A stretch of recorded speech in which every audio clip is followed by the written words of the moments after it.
Hey everyone, hopefully you're having a good day. My name's Andy. My channel is Finding Value. Today we're going to rip through ratios and see how they are performing against each other, asset versus an asset, divided by each other compared to time. And that will tell you relative performance. It will tell you about market conditions. It will tell you what's cheap. It will tell you what is outperforming, one asset outperforming another. We can see all of that stuff when just looking at a bunch of different ratios, which we're going to do today in this clip. So let's dive in there. Let's see what's going on with the ratios and compare a bunch of different assets against each other. And obviously, I'll interject my financial opinions as we go. If you need help with anything, check out finding-value.com.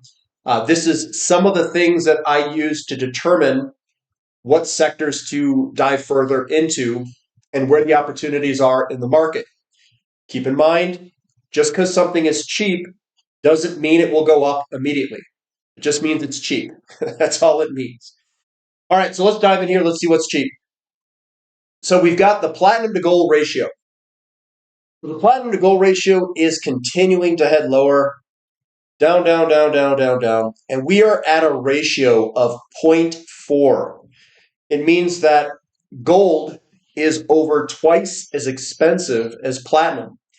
Historically, platinum is traded at about 1.2 is the average it's been through history going back all the way to 1971. What is this telling us? It's telling us that one, platinum has never been this cheap against gold almost ever outside of 2020 in the bottom. And it's also telling us a certain market condition. It's telling us that people are afraid that there's something in the market that they're more likely to buy gold than platinum in at this current time. So it could mean that perhaps industry or things are coming back down, potentially, or the stock. Generally, when gold outperforms platinum, the stock market does pretty well as well. And we've done that since 2008 forward. I do think we are very close to a potential turn. We can buy this metal at a very cheap price. And I do think eventually this will turn on up, signaling a bottom in this ratio. We're not there yet because it hasn't bottomed yet. But I do think that this is historically an anomaly in history of how cheap we are for platinum. So the last bull market is from here to here. There's your bull market in commodities. Your bear market in commodities was this, and your bear market in commodities was this. So those are your bear markets. The breakout was your beginning of the bull market, and we haven't quite broken out yet. And that's what we're looking for. So this goes from bear market to bull market to bear market, and I think we're real close to a bottom for this ratio. Now, could we get a false breakout like that? We could, and that would be an insanely great buying opportunity for platinum. And we are at, historic anomalies for this ratio of 0.4. Platinum to palladium, we already bottomed. We bottomed early bull market last time, and I think we're bottoming here. And we're starting to come on up. We went from a ratio of 0.3 to 0.9, which means if you had swapped your palladium like I did in April of 2020, you would have approximately 3 times the amount of metal if you had done that in terms of palladium. So I swapped my palladium to platinum at the bottom here. I'm now up probably a little less than 3 times my metal, and I could go swap my platinum for a bunch more palladium. Now, am I going to do that? No, I'm not going to do that. I think something like this is coming eventually, and we'll get a platinum run where palladium, I think, could be held steady. I could be wrong. Yep. But with the ratio as cheap as this, I'm putting my bet on platinum. Platinum versus silver, another very cheap ratio for platinum. So platinum is cheap against all of the metals. The beginning of the bull market, last bull market from here upward, platinum outperformed silver first. Could we get a slowdown in the market, technology stocks fall or something like that, where platinum stays low for a while before heading higher? Very well could be. I'm not stating that I know the future, but I can state that we are at a very cheap price. It looks very good for platinum against silver, and this here is a falling wedge. So it looks really good with time for platinum to work its way on up eventually. Gold versus silver, we're at a ratio of 87. We had a pretty tight squeeze up here of last bull market. So the last bull market, it started, here's 91, came all the way down to 98 and ended here in 2011. That was a bull market for silver. We've been in a bear market for silver, perhaps all the way up to here. And maybe this is something a little bit different here. Let me do something like this. And maybe that's a flag pattern that we're going to eventually break to the downside. Perhaps. Something on the lines of a flag pattern. We'll see. But the ratio is at a very cheap ratio for silver against gold. And I would expect this to come down when we get into the commodity bull market. I feel like we are just before this bull market and we're not in it yet. Like we're in the beginning stages of a gigantic commodity bull market that just hasn't started yet. And platinum and silver are also signaling that that opinion. Palladium versus silver, we can see that palladium has been underperforming silver. That's why the ratio is going down. And it does look like it's slowing down. You can see that the candlesticks are definitely getting smaller here. We're not quite in the buy palladium zone yet, where I would buy palladium over silver. There could still be some more downside momentum that we could see where either silver outperforms for a period of time or an underperformance of palladium where palladium goes lower than silver, or a combination of those two. Dow Jones versus gold. Now this is an interesting chart here.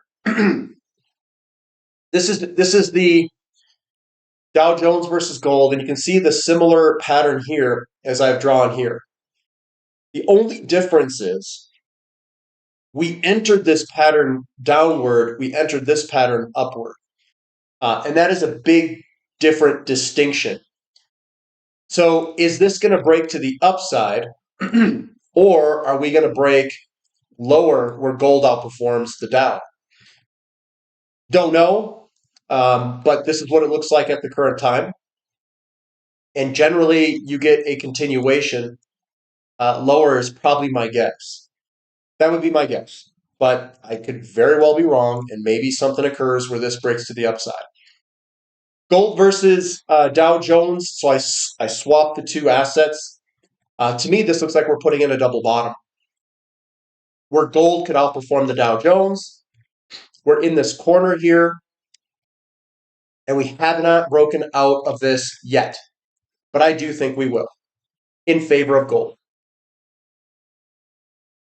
Next, we've got gold versus crude oil. This is an interesting one because I'm sure you guys all know I'm a major crude oil bull. And we're at a very cheap ratio, 27, roughly speaking. Looking back at history, I don't know why this doesn't want to update. Looking back at history, crude oil is definitely cheap in relationship. Let's go crude oil versus gold. Let's swap it around. All this. Here's crude oil. Sorry, this crude oil versus natural gas. Let's go back. Crude oil versus crude. You can see the white line. That's where it's real cheap. And we're hugging that cheap area right up on top here for crude oil being cheap in relationship to gold. Now, I think that crude oil is going to be the thing that kicks this all off, where, come on, guys. I think crude oil, when this starts to move lower, we're going to go into a commodity bull market. We're already in one at the very initial stages, I think, but I think we'll really kick it off when crude oil starts to outperform gold. That's your basic inflation. And here's crude oil versus natural gas. We are at incredibly low. God, look at this, guys. We're at all-time highs. This is probably a double top, where natural gas is at 48.6, and the top here was 48.61 for nat gas. This is such a great opportunity for natural gas here over the next probably 6 months of how cheap natural gas is in relationship to crude oil. Huge buying opportunity, in my opinion. Crude oil versus gold, and I like switching these assets around. Crude oil outperformance, crude oil underperformance, and I think we've broken out of the falling wedge where we're going to see crude oil outperformance. We're still consolidating, though. The consolidation is this guy here in a flag pattern that we are in. And I think we'll move on up eventually where crude oil will outperform gold. And I think that we could potentially go to levels that are up in this range here. So that range up there is 0.16. So if we were to do some math, just for the heck of it, gold's at just, we'll call it $2,200 divided by 0.16, or sorry, it'd be times 0.16. $352 oil is what this was priced at against gold in 2005 and in 2008. So if this were to appreciate like I think it will, $350 a barrel oil is easily within the normal high end of the ratio. And that's with if gold stays flat of where it is today, which I don't think will be the case. I think it's going to go up. Crude oil versus Dow Jones. We've got looks to be like it's bottoming here. False breakout bottom here. And then I think the ratio will work its way on up. We've got Dow Jones versus crude oil. This is another one. Last bull market, we had peaked, turned, came back, did a retest on the white line of where I've got that support resistance line. And then we compressed all the way down to 2008 against the Dow Jones. I think something similar is occurring right now. We peaked, we did a monster peak here, came back, we came up into the white line.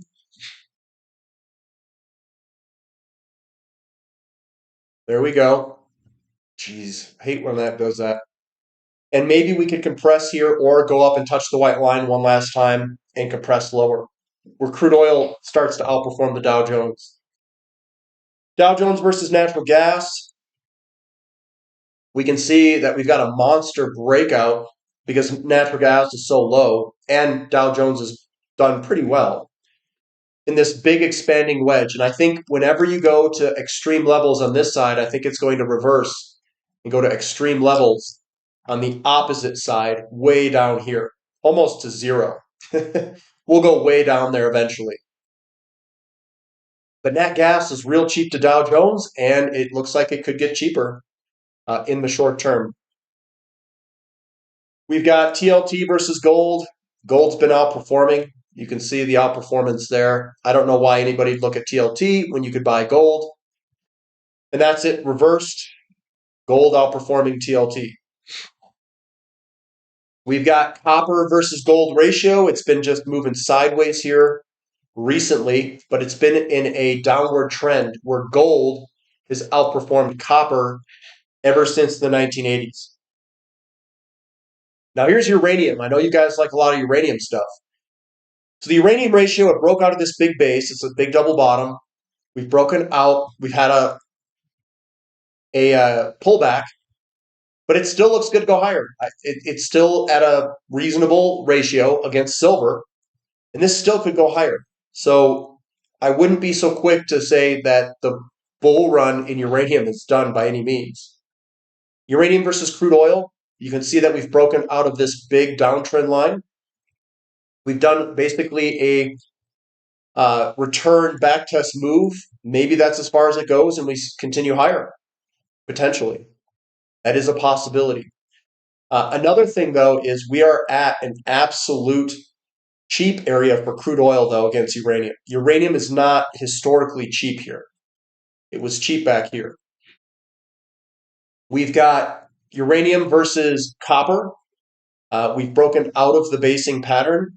We've run and we've pulled back, and it doesn't look too bad to go higher, but we are at, when looking at history, we're getting towards the upper end of the valuation. We're kind of in the middle right now, but we are heading towards that upper valuation.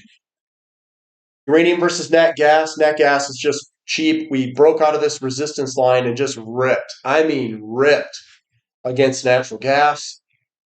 And it has come back a little bit, but mainly driven by, I think, uranium. I still think natural gas is by far the cheapest asset out there. But this is mooned, and natural gas, I would expect this to outperform natural gas. It's too low. It's far too low. Uranium versus Dow Jones, I think this is just the beginning of a very big move. We've got a retest move back to our support area, and I do think this will work its way up. I do. And it does look, no, yeah, that's what I think. Uranium versus platinum, another one that's very cheap for platinum. I would be a platinum buyer up here versus uranium. I think platinum is incredibly cheap. It's one of the cheapest. It doesn't mean it can't stay cheap, but I do think we're at a very cheap level. This could very well go up. I'm not stating it can't. Uranium versus gold. I do think uranium will probably outperform gold over the next few years. And it does look like we have a little bit of like almost a retest going on. We do have a lot of support back here where people would buy uranium. Uranium versus the M2 money supply. Big, long distance to go higher. And I think we will go higher against the M2 money supply. That is literally saying that uranium will go up because the M2 money supply very rarely, if ever, goes down. Uranium versus SPX, the S&P 500, and I do think we'll work our way higher. We had a pullback. I get it. Everybody's like, oh, uranium's not good anymore. Well, it's still good. Baltic Dry Index versus gold. We're still at just incredibly cheap levels for Baltic Dry Index. We've got gold versus the Consumer Price Index level. This almost looks like a big cup and handle pattern going across that way. And we need to break through that. Where gold starts to outperform, we broke through the shorter term level where gold's outperforming the Consumer Price Index, and I think we will continue higher. Now, nat gas is just cheap against everything, guys. Look at this is nat gas against platinum, and platinum is dirt cheap. So what does that make natural gas? It makes natural gas probably the cheapest commodity in the world right now. And I would be totally looking at natural gas at these levels. Totally. Nat gas versus gold, incredibly cheap. It's never been down here. It's never been this cheap. This is where historic opportunities occur at these types of ratios. Nat gas versus uranium, way down there. Nat gas versus crude oil, again, it's never been this cheap outside of this one other time in history. Nat gas versus copper, again, it's never been this cheap. Going across, you can see the red line. It's down below everything. Nat gas versus Dow Jones, never been this cheap. It's never been this cheap against all these assets. Natural gas versus palladium, it's only been a little bit cheaper in 2020 and 2021, and that had a huge run for natural gas. So again, we're real cheap against palladium. Nat gas versus Baltic Dry Index, we have a few times in history where we've been this cheap. Incredible for natural gas. Crude oil versus silver. This looks good for crude oil to outperform eventually and work its way on up. It looks like crude oil is entering a big bull market against a lot of different metals and commodities, I think, coming up. Crude oil versus S&P 500. We've got a falling wedge that we've broken out of. and we're basically squeezing up again, and hopefully we can break out. Now, I don't know what this is telling me, but crude oil is putting in some really big patterns against everything. Crude oil against gold, crude oil against silver that we just looked at, and crude oil against the S&P, which this kind of looks like almost like a double bottom. And if we get to levels way up here, oh my goodness, crude oil is going to be expensive. Crude oil versus gold, that's what we saw before. I think we're going to move on up. We've got some sort of squeezing pattern going on here where we'll probably break to the upside here shortly, very soon, probably within the next year or two. Crude oil versus platinum, and crude oil, I would say platinum's cheap here. Platinum is incredibly cheap, but crude oil could still outperform in the short term. Yep. Crude oil versus palladium, huge breakout here, where this looks like crude oil is going to outperform palladium. Now, palladium is a representative of the peak in 2008, where you want to swap all your palladium to crude oil, or sorry, all your crude oil to palladium. Palladium outperformed in this big, huge bull market for palladium, which is a disinflationary period. It bottomed in 2020, the ratio did, with crude oil going negative. And now crude oil is starting to outperform. Now, crude oil and platinum are more inflation sensitive than palladium. And we are seeing crude oil outperform and platinum outperform palladium, which means we are in an inflationary environment. The only thing I haven't seen platinum outperform gold. It looks like there's geopolitical risk still in this mix. But crude oil is still cheap to palladium and has a long way to run. Crude oil versus uranium, I do think that crude oil is going to outperform uranium. We're at a very cheap spot in history here. And every time you bought crude oil, you would have outperformed in every single movement here. And I do think that's probably a likelihood of occurring again right where we're at, given the ratio. So that's where I'm going to go into the ETFs next. So here's the ETFs when we're comparing ETFs. I've got URNM versus XLE. This is uranium miners versus large cap XLE, which is energy companies. I think that this is potentially good for energy companies. XLE could outperform uranium. And that's coming from this level. Now, it doesn't mean that it has to occur that way, but we've got a big bearish engulfing here, which makes me think that XLE, it's time for it. And we also saw with other data that crude oil could outperform uranium for a while. And these sectors are going to go back and forth, potentially. Here's URNM versus XOP. And again, we've got that big bearish engulfing. That occurred in a lot of the uranium stocks. So we very well could pull back a little bit here, where XOP outperforms for a little while against URNM. And again, this could change very quickly. I'm not stating that this will occur forever. I'm just stating maybe it goes down for another couple of months or something like that. URNM versus the CRB index. Again, we get these large reversal candlesticks. Generally, we get a pullback after these large bearish engulfing candlesticks, where the CRB, which is heavily weighted towards oil, could outperform for a period of time.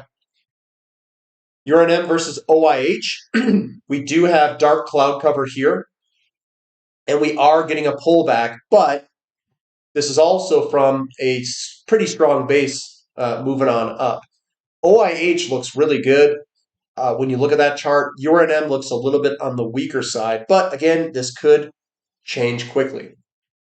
URNM versus REMX, you can see a big consolidation basing pattern and a huge breakout.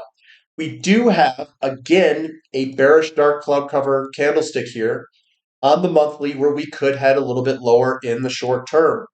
And we're at a very high ratio for URNM against REMX. URNM versus COPX, you can see that the reversals, we have large wicks at the top. We have a bearish dark cloud cover. We have a bearish dark cloud cover with wicks at the top where we could pull back for a period of time. Uranium versus the S&P 500. Again, we've got that big bearish engulfing pattern there, and maybe we pull back and do a retest, which, yeah, I mean, that's what I'm seeing. XOP versus REMX. XOP is continuing to outperform REMX.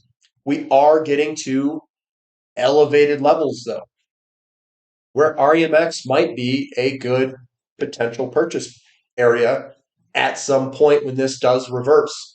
It hasn't reversed yet. We still have momentum and potential breakout here for XOP to outperform. XOP versus MU. This still looks good for XOP. Big falling wedge, a breakout, and is continuing to work its way on up. So oil looks really good at this time versus a lot of these other areas. XOP versus OIH. OIH is the energy service companies. This is your exploration production companies. I like the energy service companies here. I think they're of better value, and I think we'll see this eventually work lower. XOP could go up first, where this goes and does like a double top or something, and then we head lower. And what that means, here's my guess. It means that oil goes up. It beats a lot of the other commodities. We go into a commodity bull market. It'll be inflationary.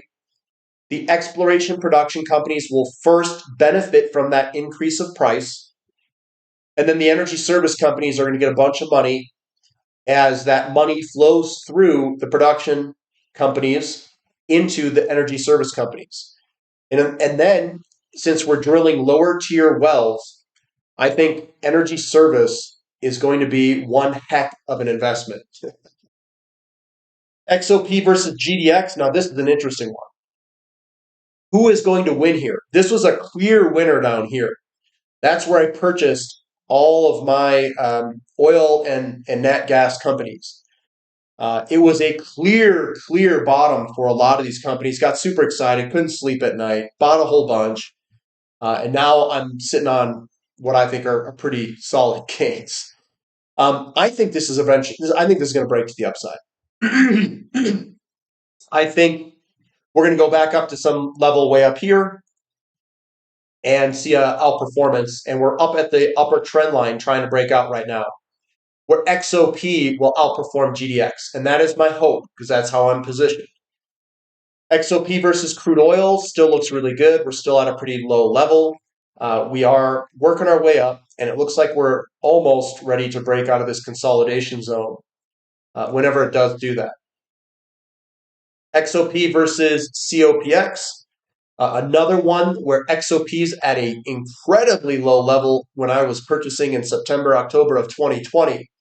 We came on up, hit our head against resistance, came on back, hit our head against this resistance, and we're squeezing into the corner here. And man, if we can break here, guys, I will be delighted, is what I'll say. And if we get back up here, that means my energy companies, the oil and nat gas and energy service, are going to be the big winners of the markets in returns. OIH versus MU. MU is the agribusiness ETF. This is your energy service ETF. Sorry for not going over all those. This looks good for OIH to do very well. We have the falling wedge. I've been buying a lot of these energy service companies down here. They've been absolute steals. You can listen to their earnings per share calls. Everything's turning around. We got a big, long way to go for OIH. OIH versus REMX. Again, we're coming from just stupid, ridiculously cheap. Looks almost like a shoulder head shoulder breakout.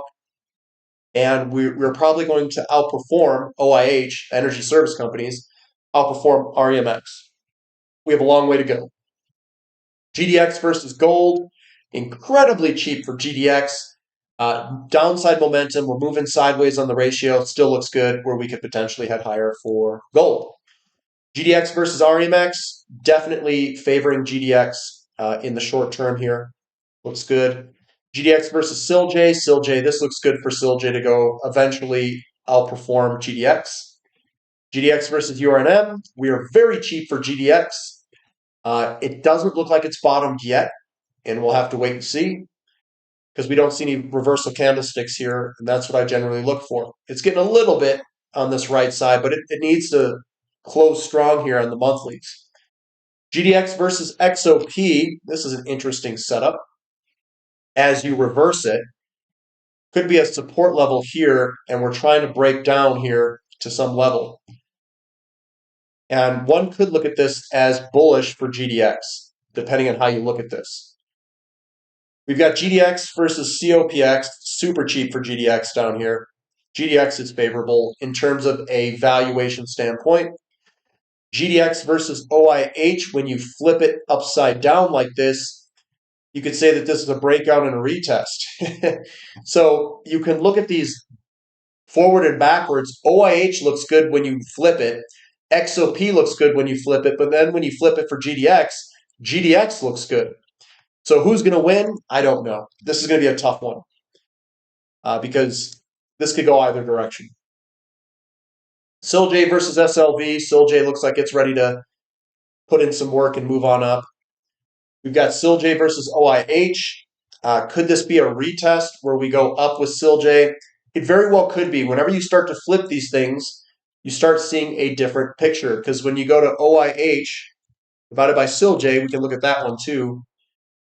This looks good for OIH to outperform because you're at this resistance level that you basically break out, retest, and then you're going to work your way on up. So which one's right when we flip these things around? We'll see. We'll see which one works out here. SILJ versus XOP. This looks good for potentially SILJ to actually work its way on up. We've got SILJ versus URNM. URNM is still at a very expensive level against SILJ, but it still doesn't look like it's turning around yet. SILJ versus REMX looks good for SILJ to work its way on up. REMX is just getting crapped on. Jeez. SILJ versus COPX, very cheap for SILJ. It doesn't look like it's turned yet. SILJ versus TAN, this looks good for SILJ to outperform. COPX versus OIH, as we go and flip the things around, big outperformance of COPX here. And to me, it looks like OIH is trying to work its way lower. We've got COPX versus GDX, and GDX is cheap. So it looks like we could potentially have lower in that. So that's what I've got for today. What am I looking at? Natural gas undoubtedly is the cheapest by a long shot. That is a fact. Platinum is also very cheap.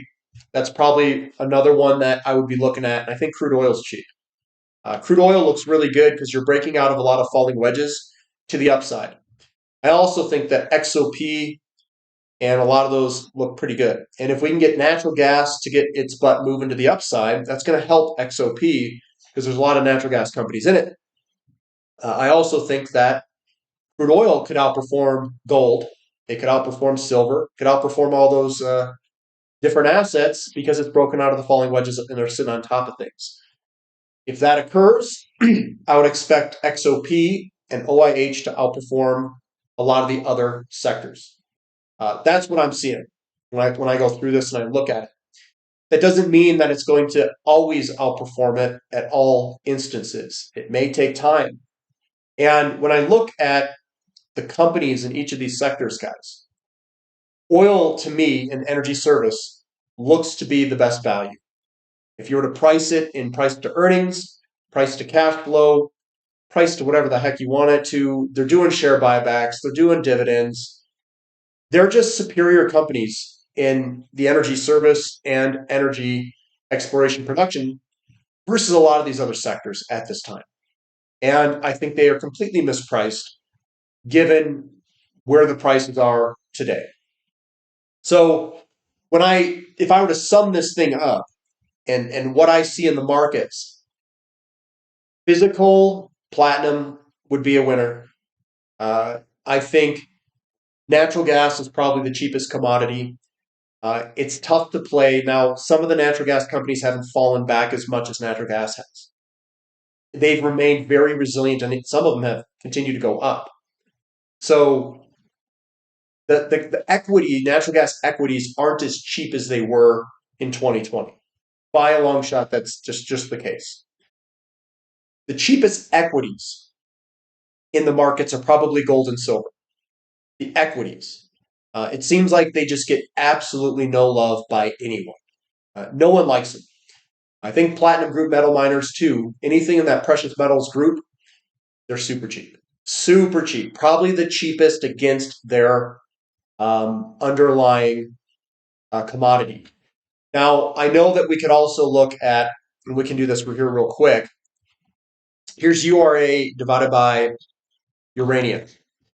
And we can see that it's also incredibly cheap down there. The only thing I'll say about this, though, is a lot of those companies are very speculative.